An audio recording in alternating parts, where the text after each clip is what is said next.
Պարոն Հակոբյան, մի քանի հարց ունեմ, էլի։ Ուրեմն առաջին հարցս, երբ որ 10 միլիոներ եւ 20 միլիոներ այդ շեմերը, այդ օրենքը երբ է ընդունվել, եւ ձեր նախաձեռնության նախապատմությունը,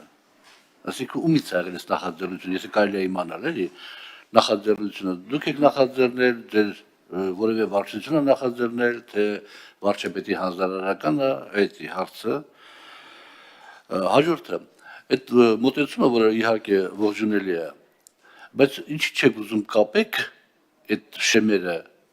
շրջանառության հետ։ Չի կարա 3-4 միլիարդ շրջանառություն ունեցող ընկերությունը 10 միլիոն խաբի պետությանը, կարա սխալվի, 20 միլիոն, բայց դուք գցում եք քննիչների ձեռքը, չի կարա 3 միլիարդ շրջանառություն ունեցող տնտեսավարողը 10 միլիոն թաքցնի, կարա խաբի, կարա նաև սխեմաներ օգտագործի, լավ է անում սխեմաներ օգտագործում, դուք էլ բռնեք այդ սխեմաների իրաց օգտագործելու ձևը, արագ օրենքը բերեք, ոսը պարոն Բադասյանը մի պահ արեց, օրենք ընդունենք եւ սխեմաների դեմն առնենք։ Հաջորդը, այդքան որ գործեր է գնացել հազարավոր ըստ երևույթին տարիների ընթացքում քննչական կոմիտե, դրանից քանի տոկոսն է կամ քանի հատիկն է դատարան գնացել, պարոն Հակոբյան, քանի հատիկն է դատարան գնացել։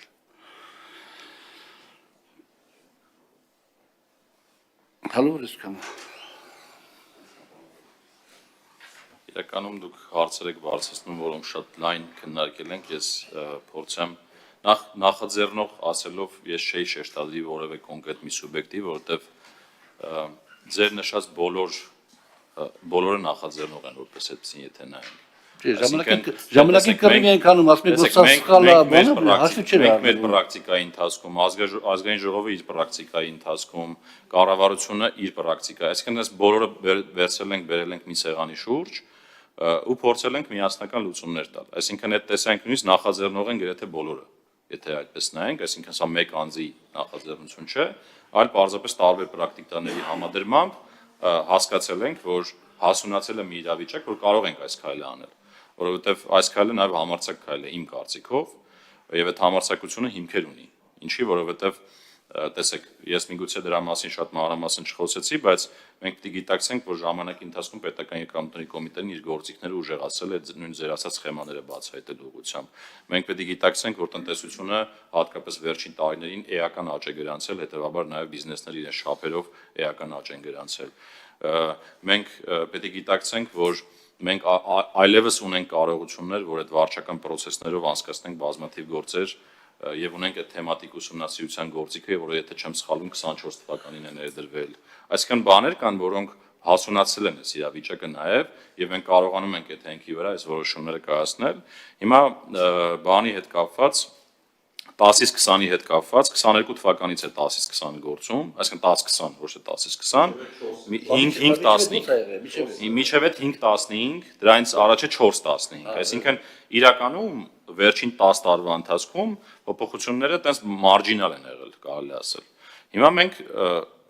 էական քայլ ենք անում, երբ որ ասում ենք 3 անգամ բարձրացնում ենք այդ շեմը։ Հիմա մյուսը կապել շրջանառության հետ, այս բանավեճը դեռ շարունակում է ակտուալ մնալ, իհարկե, կապել շրջանառության հետ, ընդհանուր միջև կարգ քննարկում, կապել օրինակ վճարած հարկերի հետ, թե չէ։ Մենք ընտրել ենք աշճանաբար հասնելու այս ճանապարհին, բայց տեսեք, միջազգային փորձ էլ կա։ Մենք միջազգային փորձը երբ որ նայում ենք, միջազգային փորձը հատկապես քրեական իրավունքի տեսանկյունից մեզ ասում է, որ չեն կարողացել երկրները լուծում գտնել այդ հարաբերական շեմեր սահմանելու, որովհետև այդտեղ իրավական հստակության հարց կա, որովհետև իրավական հստակությունը ասում է, որ դու պետք է նայես պետությանը վնաս պատճառելու չափին։ Հիմա էական չի դիմացինը ինչ շրջանառություն ունի, ինչ հարկ է վճարը եւ ինչքանով է հարուստ կամ աղքատ։ Վնասի չափն է թիրախում ու դա է ամենատարածված պրակտիկան այսօր աշխարհում։ Մենք հիմա ասել ենք բայց նայեք, տեսեք, ազգային ժողովի հետ քննարկումների արդյունքում այն երկրորդ էլեմենտը շեմի, որ ասում էի, որ մի տարվա համար 30, երկու տարվա համար 45, ըստ էության այս խոսակցությունից է նաև բխել։ Այսինքն մենք պարոն Թունյանի գլխավորությամբ քննարկումներ ենք ունեցել ու եկել ենք մի կոնսենսուսի, որ այս փուլում այդ երկրորդ էլեմենտը ավելացնելով որոշակի կմեղմենք այն հնարավոր ռիսկերը, որոնք որ դուք եք բարձրացնում։ Մյուսը, ճիշտ ասած, հիմա ձեռքի տակ չունեմ վիճակագրություն, թե ձեր ասած հազարավոր գործերից քանի հատիկն է դատարան գնացել, բայց թույլ տվեք չհամաձայնվել այն ձեր ասածի հետ, որ դուք ասում եք խոշորները չեն կարող այդքան խաբել կամ բայց կարող են սխեմաներ օգտագործել։ Սխեմայի օգտագործումը արդեն իսկ խաբել է նշանակում իրականում։ Հակիկ ճանապարհները, բայց Դե ես դրա համար եմ ասում, բայց հիմա տեսեք մենք 3 անգամ մեծացնում ենք դաշտը աշխատելու եւ միաժամանակ կիրառում ենք մեր կൂട്ടակած կարողությունները եւ զարգացնում ենք։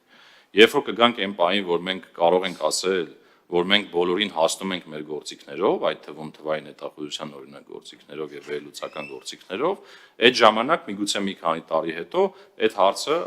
ակտուալ դառնա։ Բայց ես նշեցի ձեզ միջազգային պրակտիկան եւ նաեւ մեր քննարկումների տրամաբանություն։ Պարոն Աղազյան, ես ձեր հարցինի պատասխան երկու բան ասեմ, հետո կարձագանք եք էլի։ Նախաձեռնության մասով զուգահեռ համազգային ժողովում այդ քննարկումը կար, համ կառավարությունում կար, ինչպես նշեցի, ու ավելին ասեմ, մենք ազգային ժողովում արդեն օրենսդրական նախաձեռնության նախագիծ էինք պատրաստել, որ շրջանառենք, բայց քանի որ բանակի գործընկերների փաթեթի մեջ նաև շեմերին վերաբերող մասը կար, որոշեցինք առանձին ինչ-որ ինքնագործունեությամբ այստեղ չզբաղվել, ու որտեղ մեր ցանկությունը խնդիրը լուծելն էր, այդպեսի բան չկա նախագիծով կբերի։ Հիմա շեմերի հետ կապված, ես իրականում հենց այդ մոտեցման կողմնակիցն էի, որպեսզի մենք շեմը ոչ թե բացարձակ թվով դնենք, կամ ոչ միայն բացարձակ թվով, այլ ասենք բացարձակ թիվ գումարած շրջանառության որոշակի տոկոս, այստեղ ես ուղղակի չեմ ուզում հիմա հաշվում, թե քանի այդպիսի դաժան քննարկումների միջով ենք անցել, հատկապես իրավաբանների հետ, այսինքն մեր իրավապահ բլոկի հետ։ Այս է դեպքը չի, պարոն Աղազարյան, ես լավ պայքարել եմ, բայց ինձ որ ասում համոզեցին, որովհետև իրավական տեսանկյունից ասեցին, որ ամեն դեպքում կապ չունի հարկը թաքցնողը մեծա, փոքրա եւ այլն, բայց իմ մոտեցումը հետեւյալն էր, քանի որ քրեական օրենսգիրքը խոսում է ոչ միայն չափի մասին, այլ խոսում է նաեւ հարկը թաքցնելու ցանկության մասին, որտեղ այդպես է գրված հարկերը թաքցնելու նպատակով ու իմ կարծիքով տոկոսը շրջանառության կամ վճռած հարկերի հետ կապելը անուղղակիորեն ցույց է տալիս վարկագծի մասին եւ ասենք 5 միլիարդ դրամ հարկ վճարած ընկերությունը օրինակ 50 միլիոն դրամի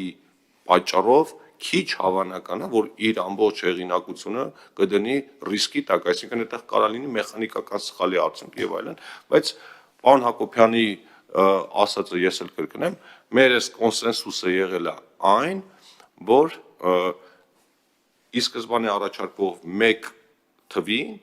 փոխարինելու եկավ 2 տարվա այդ կանոնը, մանավանդ որ ես ինչքանով հասկանում եմ ստուգումների ու առաջադրվող պարտավորությունների մեծագույն մասը մի տարով չի սահմանափակվում, 2-3 տարվա ստուգումներ են, այսինքն